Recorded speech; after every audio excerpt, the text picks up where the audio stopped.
இன்னைக்கு பாண்டியன் ஸ்டோர்ல கதிர் வந்து ஊரை தெரிஞ்சுக்கிட்டேன், உலகம் புரிஞ்சுக்கிட்டேன் அந்த பாட்டை வந்து படிச்சுட்டு இருப்பான். அப்போ அங்கேருந்து ராஜி வரும்போது யோசிப்பா, எதுக்கு இவன் இந்த பாட்டை படிக்கிறான்? மயிலக்கா விஷயத்த நம்ம மறைச்சத வச்சு யோசிப்பானோ அப்படின்னு சொல்லி யோசிச்சுட்டே இருக்கும்போது, ராஜி வந்ததை பார்த்துட்டு, "வா ராஜி உட்காரு" அப்படின்னு சொல்லிட்டு பெட்ல உட்கார சொல்லுவான். உடனே அதுக்கப்புறம் சொல்லுவான், "இந்த பாட்டு நல்லா இருக்குல்ல. எங்க அப்பா போட்ட பிறகு தான் இந்த பாட்டு எனக்கு ஞாபகம் வந்துச்சு. எனக்கு பிடிக்கும் அப்படிங்கிறது அதுக்கப்புறம் தான் ஞாபகம் வந்து இப்போ படிச்சுட்டு இருந்தேன். நல்லா இருக்குல்ல" அப்படின்னு சொல்லிட்டு திரும்பியும் கேட்பான். நல்லாயிருக்கு, நல்லாயிருக்கு. அப்பாடா! அப்போ இவனா தான் சும்மா படிக்காம போல அப்படின்னு சொல்லி யோசிச்சுட்டே இருக்கும்போதே, கதிர்கிட்ட ராஜி கேட்பான், "ஆமா, நீ மாமாவுக்கு பணம் எப்படி குடுக்க போற?" அப்படின்னு சொல்லி கேட்பா. "ஆமா, அதுக்கு ஏதாவது பண்ணணும், பணம் வாங்க குடுக்குறதுக்கு" அப்படின்னு சொல்லிட்டு யோசிச்சுட்டு இருக்கும்போதே, அவ சொல்லுவா, "நம்ம லோன் வேணா போடுவோமா?" அப்படின்னு சொல்லி கேட்பா. லோன் இப்ப எப்படி போட முடியும்? நம்ம வந்து ஏற்கனவே ஒரு வந்து பிசினஸ் ஸ்டார்ட் பண்ண போறோம்ன்னு சொல்லும்போது குடுப்பாங்க. இப்ப ஏற்கனவே ஆரம்பிச்சுட்டோம். எங்க அப்பாவோட கடன குடுக்கணும் தாங்கன்னு சொல்லியா கேட்க முடியும்? அப்படின்னு சொல்லிட்டு இவன் சொல்லுவான், "பேசாம உங்க அப்பா வந்து வந்தார்ல குடுக்கறதுக்கு ரூபாய, உங்க அப்பாகிட்டயே வாங்கிருவோமா?" அப்படின்னு சொல்லி கேட்பான். உடனே அதுக்கு ராஜி சொல்லுவா, சரி, சரி வாங்கிருவோம். எங்க அப்பாகிட்ட வாங்கலாம். ஆனா நீ கேட்காத. நான் போய் எங்க அப்பாகிட்ட போய் கேட்கிறேன்" அப்படின்னு சொல்லி இவ சொல்லுவா. உடனே கதிர் சொல்லுவா, "எம்மா, எம்மா நீ கேட்றாத. நான் சும்மா விளையாட்டுக்கு சொன்னேன். சரியா? நீ உடனே போய் கேட்டுறாத" அப்படின்னு சொல்லிட்டு, ஆமா உங்க அப்பா என்ன திடீர்னு வந்து பணம் வேணுமா அப்படிலாம் கேட்க ஆரம்பிச்சுட்டாரு. ரொம்ப நல்லவராயிட்டாரோ அப்படின்னு சொல்லி கேட்பான். எங்க அப்பா எப்பவுமே நல்லவர் தான். என்ன இன்னைக்கு மட்டும் என்ன நல்லவர்ன்னு சொல்லிட்டு இருக்க அப்படின்னு கேட்கும்போது, இல்ல இவ்வளோ நாள் என் மேல அவ்வளோ கடுப்புல இருந்தாரு. இருந்தாலும் உங்க அப்பா ரொம்ப நல்லவர் மாதிரி வந்து பணம்லாம் வேணுமான்னு கேட்க ஆரம்பிச்சுட்டாரு. என் மேல அக்கறை இல்ல அப்படின்னு சொல்லிட்டு இருக்கும்போது, ராஜி சொல்லுவா, நீ வந்து முன்னாடி வேற மாரி இருந்த. இப்போ என் பொண்ண கல்யாணம் கட்டியிருக்கில்ல. அதனால அவருக்கு வந்து ஒரு பாசம் அப்படின்னு சொல்லிட்டு இருக்கும்போதே, எங்க அப்பா எப்பவுமே நல்லவர் தான். இப்ப மட்டும் கிடையாது அப்படின்னு அவ சொல்லுவா. சொல்லிட்டு சொல்லுவா, இப்ப யோசிக்கிறேன் மாமாவ கம்பேர் பண்ணும்போது எங்க அப்பா கொஞ்சம் சூப்பர் தான் அப்படின்னு சொல்லி அவ சொல்லுவா. எதுக்கு அப்படி சொல்ற? அப்படின்னு சொல்லும்போது, உங்க அப்பா வந்து குடுத்த பணத்த திருப்பில கேட்குறாரு அப்படின்னு சொல்லி சொல்லுவா. அதுக்கு வந்து அவன் சொல்லுவான், அது நான் வாய வச்சுட்டு சும்மா இருந்திருக்கணும். அதனால எங்க அப்பா அப்படி சொன்னாரு. நான் வந்து வாய வச்சுட்டு சும்மா இருந்தா எங்க அப்பா கேட்டுருக்க மாட்டாங்கல்ல அப்படின்னு சொல்லிட்டு இருக்கும்போது, இருந்தாலும் பணத்த கேட்டுட்டாங்கல்ல அப்படின்னு சொல்லி சொல்லுவான். அதுக்காக எங்க அப்பா நல்லவர் இல்லைலாம் கிடையாது. எங்க அப்பாவும் நல்லவர் தான் அப்படின்னு சொல்லி சொல்லுவான் கதிரு. அதுக்கு ராஜி சொல்லுவா, இருந்தாலும் உங்க அப்பா வந்து விட்டு குடுக்க மாட்டேங்க பாத்தியா அப்படின்னு சொல்லிட்டு பேசிட்டு இருப்பாங்க. இப்ப திடீர்னு உங்க அப்பாவுக்கு என் மேல என்ன அவ்வளவு பாசம் அப்படின்னு சொல்லி அவன் கேட்பான். உடனே அதுக்கு அவ சொல்லுவா, இதுக்கு முன்னாடி கோபம் வந்துச்சுன்னா, நீ அவரோட பொண்ண வந்து தூக்கிட்டு போய் கல்யாணம் முடிச்சிட்டல்ல, அதனால அவரு வந்து கடுப்பா இருந்தாரு அப்படின்னு சொல்லும்போது, ஹலோ, ஹலோ நான் எங்கம்மா உன்னை தூக்கிட்டு போய் கல்யாணம் முடிச்சேன் அப்படின்னு சொல்லி சொல்லுவான். அதுக்கு அவங்க அப்படித்தானே ஃபீல் பண்ணிக்கிட்டு இருக்காங்க அப்படின்னு சொல்லிட்டு இருக்கும்போது கதிர் சொல்லுவான், அப்படினாலும் உன்னெல்லாம் வந்து தூக்கிட்டுலாம் போ முடியுமா? நீ இருக்கிற வெயிட்டுக்கு அப்படிங்கிற மாதிரி அவன் கிண்டடிப்பான். நான் இப்படி வெயிட்டா இருக்கேன்னு சொல்லிட்டு என்னைய சொல்றியா? நான் பாரு இனிமே வந்து உடம்பு எப்படி வெயிட்ட நான் குறைச்சு காட்டுறேன் அப்படின்னு சொல்லிட்டு இவ சொல்லுவா. சரி, சரி நீ என்னதுனாலும் குறை. இப்போ வந்து படு அப்படின்னு சொல்லிட்டு அவன் போய் படுத்துட்டு சொல்லுவான். நீ படுக்க போறியா அல்லது படிக்க போறியா அப்படின்னு கேட்பான். இல்ல, இல்ல நான் காலையிலேயே நான் படிச்சு முடிச்சுட்டேன். நான் இப்போ வந்து படுக்க தான் போறேன்னு சொல்லிட்டு அவளும் வந்து போய் படுத்துருவா. படுத்த பிறகு அவன் ராஜுகிட்ட சொல்லுவான், சென்னையில இருக்கும்போது நம்ம ரொம்ப ஹாப்பியா இருந்தோம். இப்போ அதெல்லாம் வந்து இல்லாம இப்போ ரொம்ப டென்ஷனா இருக்கோம்லன்ட்டு அவ கைய பிடிப்பான்.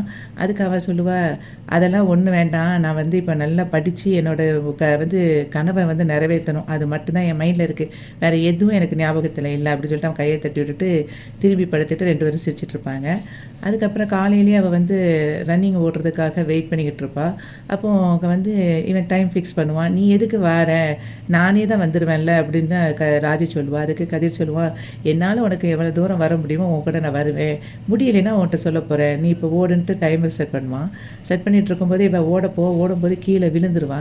விழுந்த உடனே, "ஐயய்யோ! ராஜி என்னாச்சு? வா டாக்டர்ட்ட போ" அப்படின்னு அவள ரொம்ப கேர் எடுத்து பேசுவான்.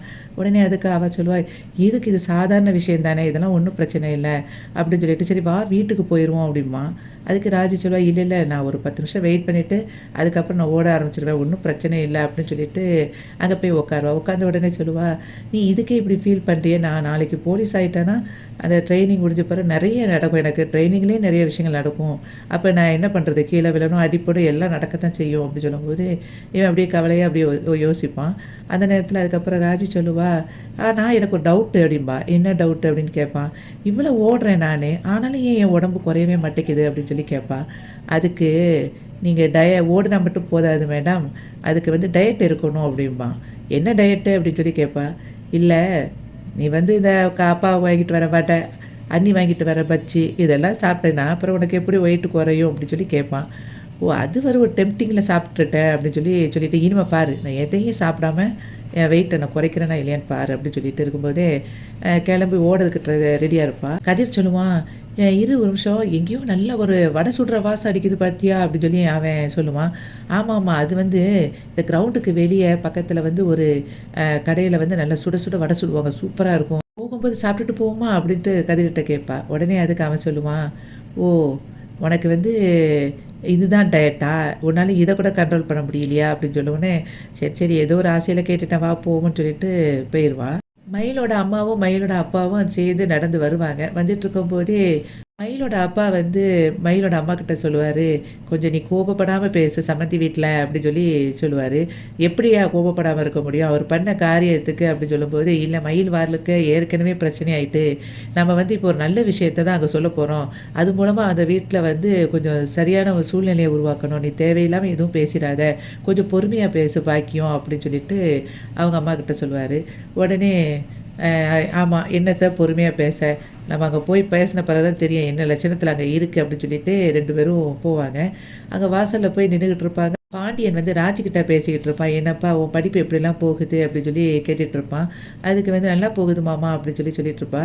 உடனே பாண்டியன் சொல்லுவான், "சரி சீக்கிரமா போலீஸ் ஆகுப்பா. நான் எல்லார்ட்டயும் சொல்லிட்டு இருக்கேன்." அப்படின்னு சொல்லும்போது, "சரி மாமா நான் அதெல்லாம் வந்துருவேன் மாமா" அப்படின்னு சொல்லி அவ பேசிட்டு இருக்கும்போதே, அங்கேருந்து கோமதி உள்ள வருவா. கோமதி கோவத்தில கத்திட்டு, "ஆமா உங்களெல்லாம் இங்க யார் வர சொன்னா? எதுக்கு இங்க வந்தீங்க?" அப்படின்னு சொல்லி கத்திட்டு இருக்கும்போதே, அவ உள்ள வந்துட்டு, "என் பொண்ண இங்க கல்யாணம் கட்டி குடுத்துருக்கேன். இப்ப நான் வராம என்ன செய்வேன்னு?" சொல்லிட்டு அவங்க 2 பேரும் உள்ள வருவாங்க. "பொண்ண கல்யாணம் கட்டி குடுத்துருக்கியா? உன் பொண்ணு என்ன இப்ப இங்கேயா இருக்கா? உன் வீட்ல தானே இருக்கா?" அப்படின்னு சொல்லிட்டு கோமதி சொல்லுவா. "அதுக்காக கேஸ் தானே நடந்துட்டு இருக்கு. அதுக்காக நான் வந்து என் பொண்ணுக்காக பேசாம இருக்க முடியுமா?" அப்படின்னு சொல்லிட்டு இருக்கும்போதே, கோமதி கிட்ட வந்து அவங்க அப்பா சொல்லுவாரு, "சம்மந்தி நாங்க வந்து சண்ட போடலாம் வரல சம்மந்தி. ஒரு விஷயத்த பத்தி பேசுறதுக்கு தான் வந்தோம்" அப்படி சொல்லும்போது, "இங்க பாருங்க சம்மந்தி கிம்மந்திலாம் என்ட்ட சொல்லிட்டு இருக்காதீங்க.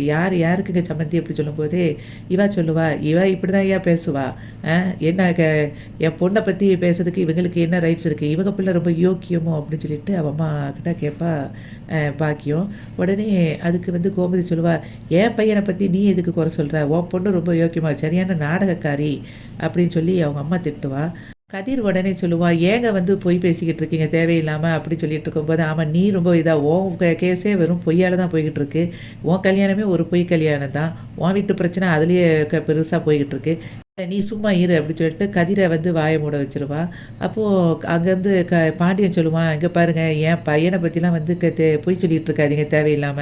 அவன சொன்னீங்கன்னா வாய உடைச்சு விட்டுருவேன்" அப்படின்னு சொல்லி அவன் சொல்லுவான். "உன் பையன் தான் கோயிலுக்குலாம் போய் சுத்திக்கிட்டு அலையிறான் ஒரு பொண்ண கூட்டிட்டு" அப்படி சொல்லும்போது, "என் பையன்லாம் அப்படிலாம் இருக்க மாட்டான்னு" சொல்லிட்டு இருக்கும்போது, அவன்கிட்ட இருந்து ஃபோன வாங்கி கேட்பா பாக்கியம். வாங்கிட்டு "இந்தா பாரு" அப்படின்னு சொல்லி காட்டுவா. அதுக்கு வந்து ராஜன் சொல்லுவா, "இங்க பாருங்க தேவையில்லாம பொய் சொல்லிட்டு இருக்காதீங்க. எங்க மாமாலாம் அப்படிலாம் பண்ண மாட்டாரு" அப்படின்னு சொல்லிட்டு இருக்கும்போது, அவகிட்டயும் இந்த ஃபோட்டோவ காட்டுவான். உடனே எல்லாரும் சைலன்ட்டா இருப்பாங்க. உடனே ராஜி சொல்லுவா அதுக்கு, "இங்க பாருங்க, அது மாமாவ கூட தெரிஞ்ச பொண்ணா இருக்கலாம், அல்லது அவங்க கூட படிச்ச பொண்ணா இருக்கலாம்." அப்படின்னு சொல்லிட்டு இருக்கும்போது, "ஓ! படிச்ச பொண்ணு கூட தான் உட்காந்துக்கிட்டு இந்த மாதிரி எல்லா இடத்துலயும் வச்சு பேசுவாரா? அவருக்குன்னு ஒரு பொண்ணு கல்யாணம் முடிச்சு, அவள வந்து வேண்டான்னு சொல்லிட்டு ஒதுக்கிக்கிட்டு, இப்படி வந்து அட்டூழியம் பண்ணிட்டு இருக்காரே!" அப்படின்னு சொல்லிட்டு இருக்கும்போது, இவங்க எல்லாரும் அவள திட்டுவாங்க. மயிலு வந்து அவ வேலை செய்ற வீட்ல இருந்துகிட்டு யோசிச்சுக்கிட்டே இருப்பா. ஒருவேளை அம்மாவும், அப்பாவும் அங்க போயிருப்பாங்களோ அப்படின்னு சொல்லிட்டே இருக்கும்போதே, சரி எதுக்கும் அம்மாவுக்கு ட்ரை பண்ணி பார்ப்போன்ட்டு அவங்க அம்மாவுக்கு ஃபோன் பண்ணுவா, ஃபோன் எடுக்க மாட்டா. அவங்க அப்பாவுக்கும் ஃபோன் போடுவா, ஃபோன் எடுக்க மாட்டா. உடனே அவ வந்து சுடருக்கு ஃபோன் அடிப்பா. "சுடரு நீ வந்து சொல்லு, அப்பா, அம்மா எங்க எனக்கு இப்ப அவங்ககிட்ட ஃபோன குடு" அப்படிங்கும்போது, அம்மாவும், அப்பாவும் வீட்ல இல்ல அப்படிம்பா. அப்ப அவங்க வந்து நேரா அவங்க வீட்டுக்கு போயிட்டாங்களா அப்படின்னு சொல்லி கேட்பா. "இல்ல, இல்ல அங்கெல்லாம் ஒண்ணும் போகல" அப்படிங்கும்போது, "உண்மைய சொல்லு சுடரு" அப்படிங்கும்போது, "ஆமாக்கா அங்க தான் போயிருக்காங்க" அப்படின்னு சொல்லி சொல்லுவா. "ஏன் சுடர் அங்க போனாங்க? தேவையில்லாம இந்த பிரச்சனை பண்ணிக்கிட்டு" அப்படின்னு சொல்லும்போது, சுடர் சொல்லுவா, "ஏக்கா இந்த மாரி விஷயத்த கேட்ட பிறகு யாரால சும்மா இருக்க முடியும்?" அப்படின்னு சொல்லிட்டு சொல்லுவா. உடனே மயிலு சொல்லுவா, "என்ன நீயும் அவங்க பக்கத்துல போய் சேர்ந்து பேசுறியா? ஃபோன முதல்ல வையேன்" அப்படின்னு சொல்லிட்டு வைக்க சொல்லிருவான். சரவணன் வந்துருவான். சரவணன் வந்துட்டு, "என்னடா சத்தம் கேட்குதுன்னு" சொல்லிக்கிட்டு உள்ள வந்துட்டு சொல்லுவான். "ஆமா நீங்க எதுக்கு இப்ப இங்கலாம் வந்தீங்க எல்லாரும்?" அப்படின்னு சொல்லி கேட்பான். "ஆமாப்பா வா. நீ தானே ரொம்ப யோக்கிய மாரி இருந்த. உன் வண்டவாளத்த சொல்லத்தான் நாங்க வந்தோம்" அப்படின்னு சொல்லிட்டு இருக்கும்போதே, இவன் வந்து சொல்லுவான், "தேவையில்லாம ஏதாவது பேசினீங்கன்னா அப்புறம் நடக்கிறதே வேற" அப்படின்னு சொல்லிட்டு சரவணன் சொல்லுவான். "என் பொண்ணுக்கு துரோகம் பண்ணிட்டு, நீங்க வந்து வேற ஒரு பொண்ணு கூட சுத்திக்கிட்டு இருக்கீங்களா? என்ன பொறுக்கித்தனம் பண்ணிக்கிட்டு இருக்கீங்களான்னு" அவங்க அப்பா கேட்டுட்டு இருப்பாரு. மயிலோட அம்மா, அப்பா, அதுக்கப்புறம் சரவணன் எல்லாரும் சேர்ந்து மொத்தமா அவங்க குடும்பம் எல்லாம் சண்டை போட்டுட்டு இருப்பாங்க. அத எல்லாத்தையும் மயில் வெளிய இருந்து பார்த்துக்கிட்டு இருப்பா. மயிலோட அப்பா வந்து சரவணன பயங்கரமா அடிச்சுருவான். அடிச்சத பார்த்த உடனே வேகமா இவன் ஓடி வருவா அங்கருந்து மயிலு. மயிலு வந்துட்டு அப்பாவும் அம்மாவும் பிடிப்பான். அப்போ வந்து மயிலோட அம்மா சொல்லுவா, "என் புருஷன ஏன்டா அடிக்கிற?" அப்படின்னு சொல்லி கேட்பா. "நீ பண்ணது எல்லாம் பெரிய தப்பு.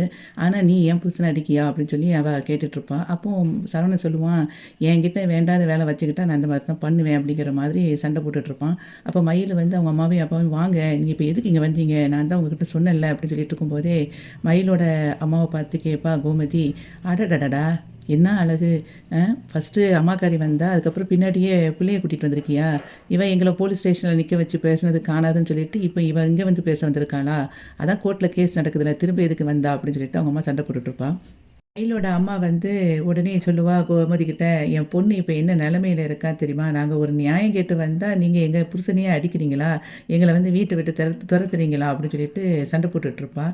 மயிலு உடனே அவங்க அம்மாகிட்ட சொல்லுவா, "அம்மா தயவு செய்து எதுவும் பேசாம வாங்க என் கூட வீட்டுக்கு. இப்ப எதுக்கு தேவையில்லாம எதையாவது சொல்லிட்டு இருக்கீங்க? எனக்காக எதுவும் பேசாதீங்க." அப்படின்னு சொல்லும்போது, அவங்க பேச பேச நீங்களும் திரும்ப பேசாதீங்கம்மா அப்படின்னு சொல்லி சொல்லுவா. உடனே அதுக்கு கோமதி சொல்லுவா, "ரொம்ப நல்லவ வேஷம் போடுறா இப்போ.